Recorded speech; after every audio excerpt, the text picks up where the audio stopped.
to be human. And it was coupled with a social, kind of a social movement without protesting in the streets. It's just having a social movement become a part of your craft. And like music just for its own sake, like what is it for? What is anything for? I just heard somebody today say, he's an entrepreneurial businessman. He said the small businesses, he's speaking for a lot of people. He said, we do business not for business. He's speaking like as opposed to the giant corporations. He said, we want to grow business to change the world. It's the first time I heard it from a businessman. So the word creative business must be in there. To think creatively means that you're thinking about not just the money and everything, but the human factor. The human beings have to evolve just as fast as technology. We have to evolve. And one last thing I want to say right here is that the incentive to do anything, almost the incentive to do things seems to be money.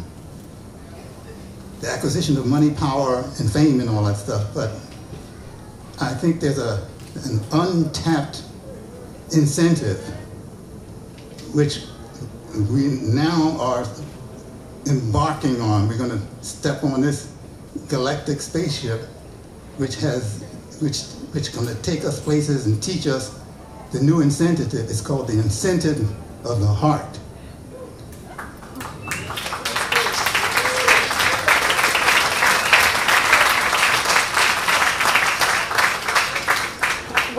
When I hear the band play, I feel that the music celebrates the range of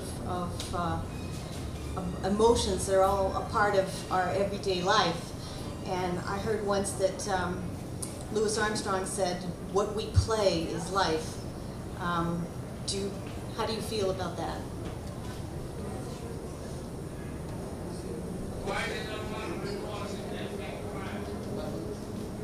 I said that the music that you play celebrates, I hear a range of emotions, and I feel that it celebrates the human experience. I hear a lot of humanity in the music that you all make together, and I don't hear a lot of ego.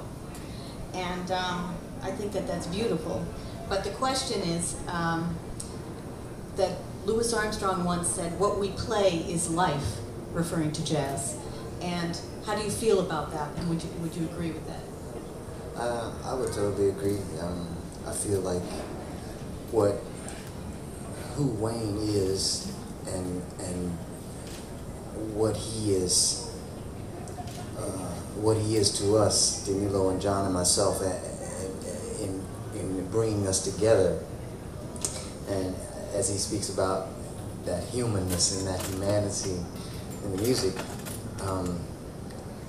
I think we submit to each other, in this way that's the thing that can build a community. You have to look to your neighbor. You have to look around you, and these men, they're all about that. When I look across the stage, there's a heightened, I don't know how to say it other than submission to that moment, and to the potential to see that collective effort rise above your imagination.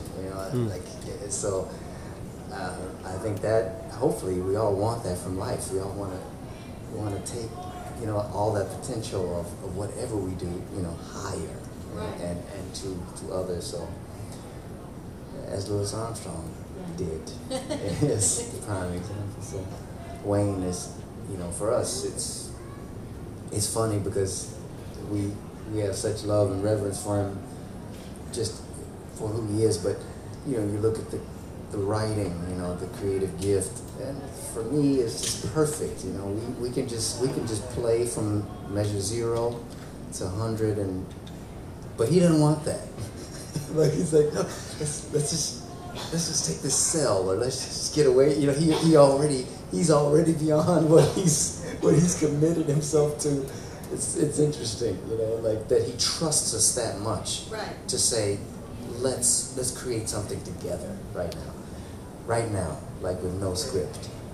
So when he says see you in the movies, he always says it to, you know, take a chance. See, you know, he wants that unknown to reveal itself again and again and again and again. You know, and also the beauty of being like, not being afraid to be childlike and be totally vulnerable, take all kind of chances. He always encouraged that.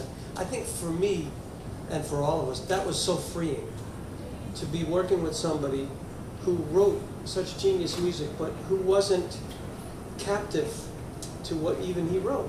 He had a light touch on it. It didn't hold him hostage.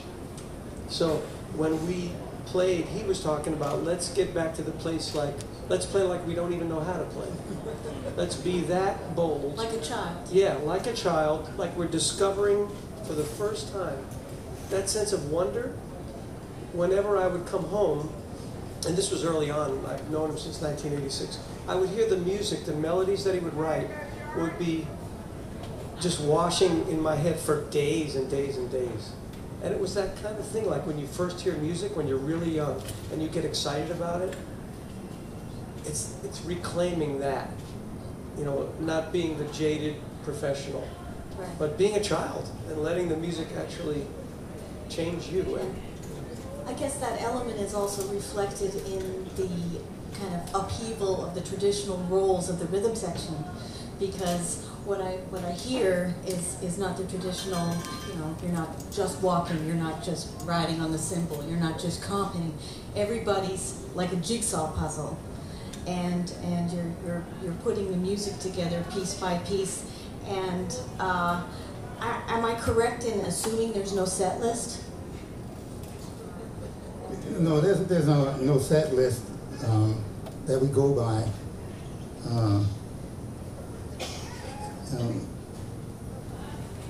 That joke about let's run over the music only means to me they throw the music on the floor and run over it. But,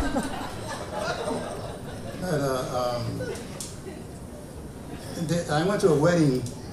A young lady from Sweden got married.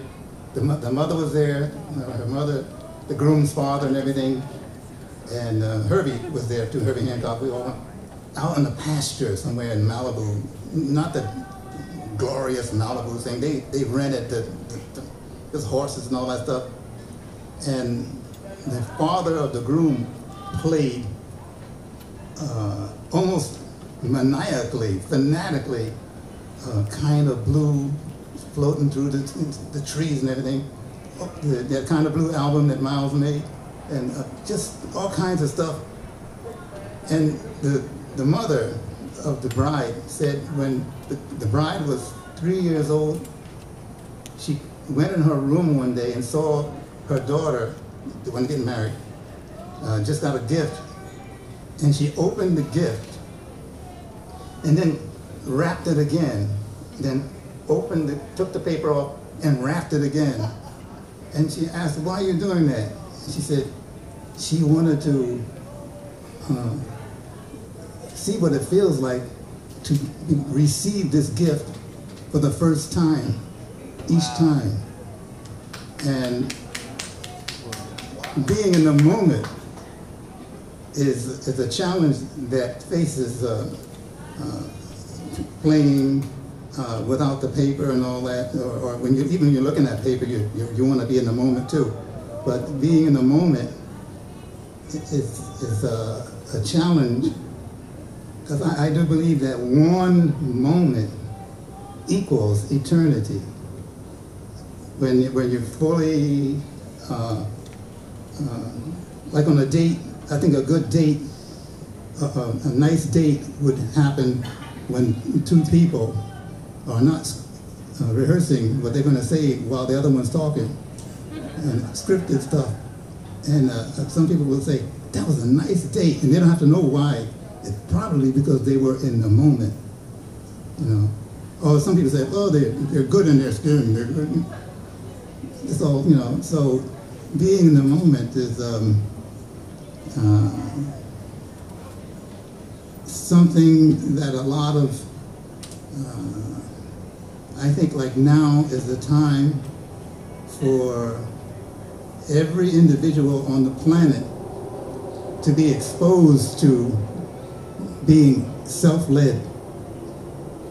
That thing about too many cooks in the kitchen, to me, is one of the grandest lies in the world. And I think it's time for a new, what do you call it, singularity. A first-timer, the first time humanity attempts to lead them, be self-led. That's why I always say, when I say goodbye to someone, I say, I'll see you in the movies. That means the movie of your own life, where you are the director, the actor, and the producer, not someone else's life.